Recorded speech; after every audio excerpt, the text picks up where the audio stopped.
नमस्कार, मैं हूं श्री चंद्रशेखर। शिव शक्ति में आप सभी का स्वागत है। पहले इस वीडियो को देख लीजिए, बाद में हम बात करेंगे।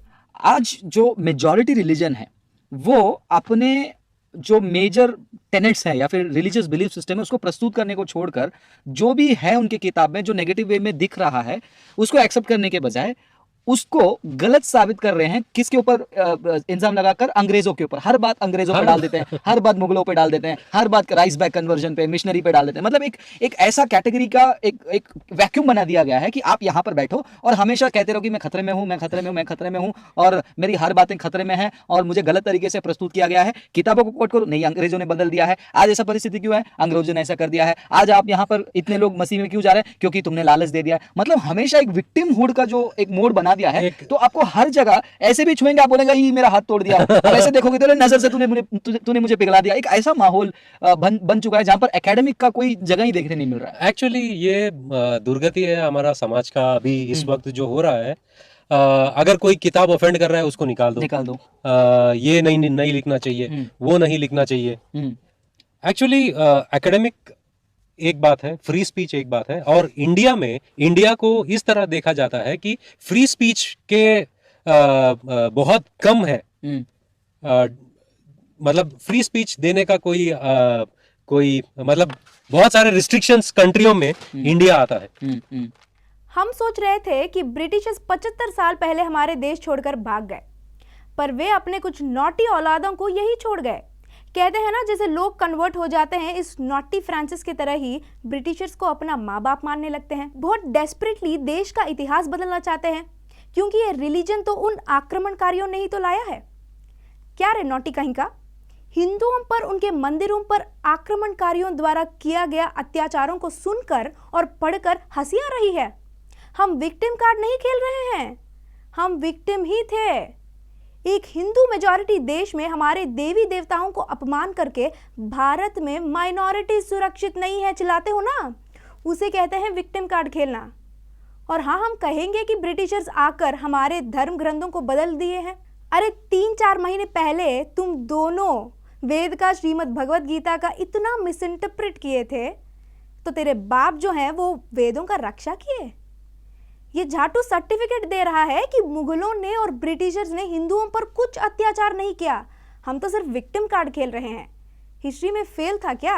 प्यारे परमेश्वर पिता, हम आपको धन्यवाद करते हैं। और हाँ, टॉपिक पर बात करने से पहले मैं आपका ध्यान इस परमेश्वर शब्द पर लाना चाहती हूँ। ये पास्टर लोग इस शब्द को हमारे सनातन धर्म के ग्रंथों से चुरा कर अपने बाइबल गॉड के पीछे लगा दिए। एप्रोप्रिएशन ऑफ धर्म आईपी। बाइबल में कहीं पर भी ना परमेश्वर शब्द आया है, ना ही इनका बाइबल गॉड परमेश्वर कहने लायक है। इसके ऊपर डिटेल में एक वीडियो बनाई थी, आप उसे हमारे चैनल पर देख सकते हैं। ये सब जो पुराना है, वेद है, क्या किसी ब्रिटिशर ने आके लिखा है? नहीं, ये उनसे आने से हजारों साल पहले से, जैसे कि हिंदू मानते हैं कि ये सब थे, वो ऑक्यूपेशन चेंज करने से उसका वर्ण नहीं बदलता है। तो ये एक बात हमारे सामने स्पष्ट है और साबित किया गया है, और कोई स्कॉलर ये नहीं कहेगा कि ये प्रोफेशन बेस्ड है। 3000 साल फॉरगेट, छोड़ो 3000 साल, छोड़ो 2000 साल, 2000 साल भी छोड़ दो, 1000 साल, 1000 साल भी छोड़ दो, 500 साल में क्या कोई भी शूद्र ब्राह्मण बना? क्या कोई भी शूद्र ब्राह्मण बना?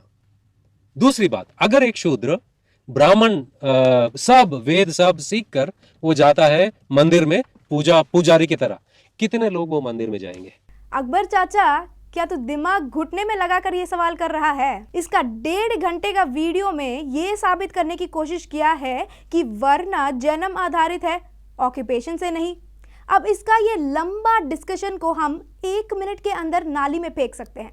विश्वामित्र के पुत्रों ने शूद्र वर्ण अपनाया। विश्वामित्र स्वयं क्षत्रिय थे, परंतु बाद में उन्होंने ब्राह्मणत्व को प्राप्त किए थे। मातंग चंडाल पुत्र से ब्राह्मण बने, और रावण, जिन्हें तुम मिशनरी वाले दलित बना दिए थे, वे एक ब्राह्मण थे जो राक्षस बन गए। आज भी ब्राह्मण, क्षत्रिय, वैश्य और शूद्रों में समान गोत्र मिलते हैं। इससे पता चलता है कि यह सभी एक ही पूर्वजों के संतान हैं। अगर हम आज की बात करें तो बेस्ट एग्जाम्पल है इस्कॉन। कई सारे विदेशी ईसाई जो आज ब्राह्मण बन के हमारे मंदिरों के पुजारी हैं। गरुत्मता च विनयात् स्तूयमानम् मुदान्वितम् स्वहृत्कमलसंवासम् कृत्वा तु कवचम् पठेत्। तो अकबर चाचा, ये सनातन धर्म है, बाइबल नहीं कि जो तुम्हारे यहोवा को माने वो स्वर्ग में जाएगा और जो नहीं मानता है वो हमेशा के लिए नरक में जाएगा। भगवत गीता में मैं कोटेशन दे रहा हूं, 9वां अध्याय 32वां वचन। भगवत गीता 9वां अध्याय 32वां वचन में लिखा गया है, for those who take refuge in me, मतलब जो कोई मुझ में शरण लेते हैं। कृष्ण कहते हैं कि जो कोई मुझ में शरण लेते हैं वो पार्था, मतलब वो अर्जुना को कह रहे हैं, दो दे आर लोली बॉर्न, मतलब वो कम जात में पैदा हुए हैं, कम स्थाई में पैदा हुए हैं। कौन कौन ये कम स्थाई में पैदा हुए हैं? Women, vaishyas as well as shudras. Women, vaishyas and as well as shudras, they also attain to the highest goal. अरे क्या फ्रांसिस झाटू, कहां से उठा लाया इस गवार को जो खुद को प्रोफेसर कह रहा है? भगवत गीता एक मनुष्य और परमात्मा के बीच हो रहा संभाषण है, प्रश्नोत्तर है।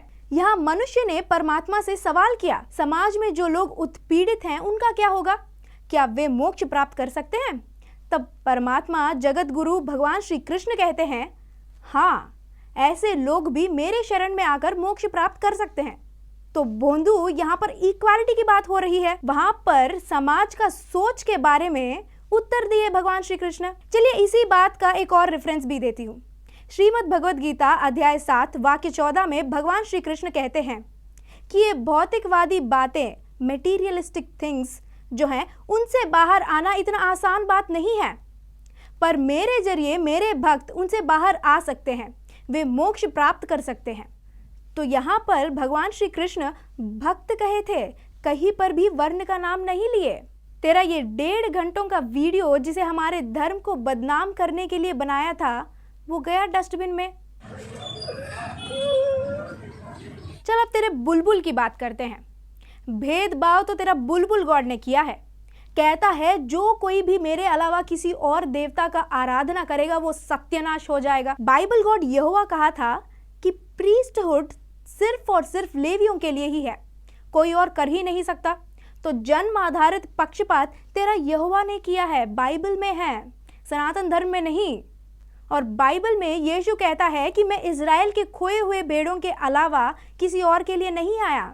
मतलब बाइबल गॉड यहोवा यीशु को इज़राइल में पैदा हुए लोग, वहाँ के पीढ़ियों के अलावा किसी और के लिए नहीं भेजा। तो यहाँ पर जन्म आधारित पक्षपात तेरा यहोवा ने किया है, हमारे धर्म नहीं। आपको हिंदू फ्रेंड्स कहते हैं कि पुरातन शास्त्र हमारे पास भी है, द्वारका सिटी है या फिर अयोध्या है, तो आपको ये पूछना है कि वो पुरातन शास्त्र के साथ साथ कोलैबोरेट करने वाले और कितने सबूत हैं आपके यहाँ पास? पर एक बायसनेस दिखाई देता है। अब देखो, सुसमाचार जो है, मत्ती, मरकुस, लूका और यूहन्ना, ये 4 सुसमाचार जो है, जो आई विटनेसेस, चश्मदीद गवाहों ने लिखा है, और इन्होंने जो लिखा है उसकी पुष्टि करने के लिए बहुत सारे कोराबोरेटिंग एविडेंसेस, मतलब उसकी पुष्टि करने के लिए बहुत सारे आपके पास सबूतें हैं। इतने सारे सबूतें होने के बावजूद भी, चश्मदीद गवाह हैं किताबें लिखने के बावजूद भी, यही हिंदुओं क्या करते हैं, उन सब बातों को नकार देते हैं। उनके पास ऐसा कोई सबूत नहीं है, ये पत्थरों को इसको उसको दिखाकर ये सबूत कहते हैं। कहां तक ये बात कंसिस्टेंस है? अच्छा ठीक है, हम पत्थर दिखाते हैं, अपने सिटीज दिखाते हैं, धर्म ग्रंथों को दिखाते हैं, राम सेतु दिखाते हैं, तेरे लिए वो प्रूफ्स नहीं है, छोड़ो जो भी। पर जो चीज तुम ला रहे हो ना, प्रूफ कहकर कि 4 प्रत्यक्ष साक्षी बाइबल लिखे हैं, अच्छा ये सच में प्रत्यक्ष साक्षी है या नहीं बाद में देखेंगे, पर उनमें ये परस्पर विरोध क्यों है? जैसे यूहन्ना समाचार में कहता है, यीशु फौजों के साथ बस्ती में सवाल किया था, हिम्मत है तो चूने कहा था। पर वही हम बाकी 3 समाचारों को देखेंगे तो वहां पर लिखा है कि उस फौज को देखकर यीशु ने अपने लंगोट में पेशाब किया था, उन्हें घसीटते हुए ले जाकर सूली पर चढ़ाया था। अरे बाइबल खोल के तो पढ़ो, फिर डिसाइड करो कि इनमें से कौन सा सच है, तब हमें बताओ। वो 4 समाचारों में से वो 4 लोग एक ही यीशु के बारे में लिखे या 4 अलग अलग यीशुओं के बारे में लिखे? पहले तुम दोनों मंदबुद्धि उसके बारे में चर्चा करो, बाद में वेद उपनिषद के बारे में बात करेंगे। अपने बाइबल में इतना सारा अज्ञानता रखकर आया बड़ा हमारे धर्म ग्रंथों के बारे में टिप्पणी करने। अरे तुम दोनों कभी बाइबल नहीं पढ़े क्या? नहीं पढ़े होंगे, पर ये सब बातें थोड़ी ना सबके सामने कहने लायक है। आज तक आराम से हमारे धर्म ग्रंथों का वक्रीकरण करके हिंदुत्व को गलत कहते अपना बिजनेस चला रहा था। याद रखना, अब से ऐसा नहीं चलेगा। ऐसे तमाचों का आदत डाल लेना भैया। जय श्री राम।